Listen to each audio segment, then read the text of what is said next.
Whilst I was craving some yummy junk food, I came across this wonderful recipe. Today I'm attempting some deep fried mac and cheese bites from home, and these are loaded with smoky bacon as well, which is amazing. So in the past on this channel, I've done mac and cheese before, and we played around with some frying as well when we've done the KFC pieces. So I'm hoping it's just a combination of those two skill sets, and hopefully everything should go fairly smoothly, but something I've never tried before, so we'll see how it goes. Also, before I start, I'm making another quick upgrade. I'm finally replacing my trusty chopping board that has served me so well on this channel. Sad to see it go, but it's looking a bit worse for wear. You can see all the scratches here. So out she goes, and in with the new. I'm so happy with this purchase. It gives me much more room for cooking, and it's just a bit more pleasant to look at, I find, and it's a lot beefier as well, which I like. Okay, on to the food. So there are two main stages for this recipe. First is making the mac and cheese itself, and then turning that mac and cheese into the deep fried bites. So you know me, I like to prep as much as possible. So first, I'm going to lay out some of these bacon strips, these are smoky bacon strips, onto a bacon tray, and we're going to chuck those in the oven until they're nice and crispy.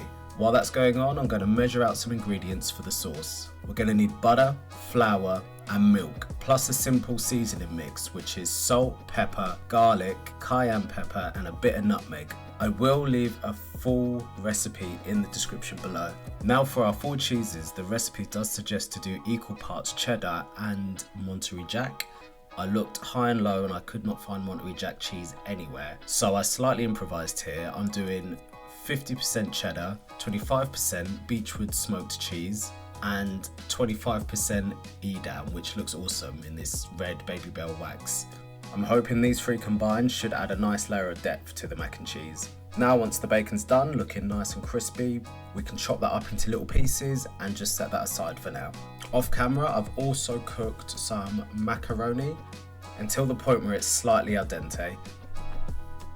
Now we can start cooking. So into a pot, I'm going to melt some of that butter. I also topped up the butter with some of the bacon grease, so you get that smokiness really cook into the macaroni. And you can smell that smokiness as soon as the butter starts melting. It's really nice. Then in goes the flour. We're going to make a roux. Keep giving that a mix until it starts bubbling, and then I slowly add the milk and carry on whisking as I go. I realised with the last mac and cheese, this is where I went wrong. I chucked the whole lot of milk in one go, and it cooled the roux down too much, and it took about 15-20 minutes to simmer up again. But we learn. Once that's simmering, we can add in the seasoned mix. Keep that at a simmer and let it bubble for another 2 minutes or so, and then we can add our cheeses. The recipe actually says to take the pot off the heat at this point, but I found doing that caused the cheese to set and it was really hard to mix. So I kept it on a low to medium heat while I was mixing to really get the cheese nice and consistent and melted. Once that's done, we can then add in the bacon followed by the pasta. This part does get very messy, but you can see it all coming together. We've got a rich, thick mac and cheese. Once we're happy with that, we're going to transfer everything onto a tray. This is where I made my first mistake. The recipe suggests to line the tray or the dish with cling film. That helps you remove it later. I completely missed that, though I didn't have too much difficulty getting this out later, but just something to point out. Now you really want to push the mixture into all the corners of the dish, make sure it's really in there tight.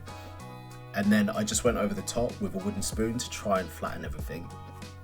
Now this goes into the fridge for about 3 hours to firm up. During this time, as always, I check on the main man Ponyo to see how he's doing, who was full of life today. And whilst we're still waiting, I'm actually going to start preparing some ingredients for the second cooking stage. So into a bowl, I'm going to combine some flour, salt, pepper and onion powder. Into another bowl, I'm going to combine some eggs, and then into another bowl, I'm going to have some panko breadcrumbs ready. We're going to create sort of an assembly line here for when we fry the mac and cheese bites. So it's been about 3 hours now, and we can check on the mac and cheese and give it the tilt test to make sure it doesn't move anywhere. We can see it's nice and firm. But even at this stage, I wasn't entirely convinced. It felt like a crime against food seeing the mac and cheese like this, but we push on. I hope the final result is going to be worth it. I'm sort of visualizing rows and columns so we can get the mac and cheese sliced into even bite-sized pieces. They weren't entirely even, but I think I did a good enough job. Now each piece gets coated in flour first. I do the whole batch just for simplicity. Then we take this and we dip them in eggs. I do this off camera, but then straight after we're going to dunk them into the panko breadcrumbs. So it's flour, eggs, breadcrumbs. I go through the whole batch, set them aside. I even give them a slight press just to make sure everything sticks together. Once that's done, we're ready to fry. I heat up some oil up to about 180 degrees Celsius. Then one by one I put the bites in, only for a few minutes as the bacon is already cooked. And pretty quickly they start to turn golden brown. Just poking them with the tongs, I can feel the outside has gone all light and crispy. This is where it starts to look very promising, which is good. Now I'll plate them up and they are looking incredible. I thought ketchup would be a good dip for this, and then I'll just sprinkle some sea salt and some chives. I will have a look at the inside. That's exactly what I was hoping for. There we go, crispy on the outside, soft and cheesy in the middle, with that smoky bacon coming through, and the beechwood smoky cheese you can really taste as well. I'm happy I went with that option. I can't lie, when I saw the mac and cheese set in the fridge, I wasn't completely convinced that this was going to work. It did look rather weird, but I'm happy we pushed on. And the batch actually made so many, I even ended up freezing some for another time, which is a bonus. But yeah, really happy with this recipe. Definitely one I'd make again. I had a blast making this video, and thank you for watching.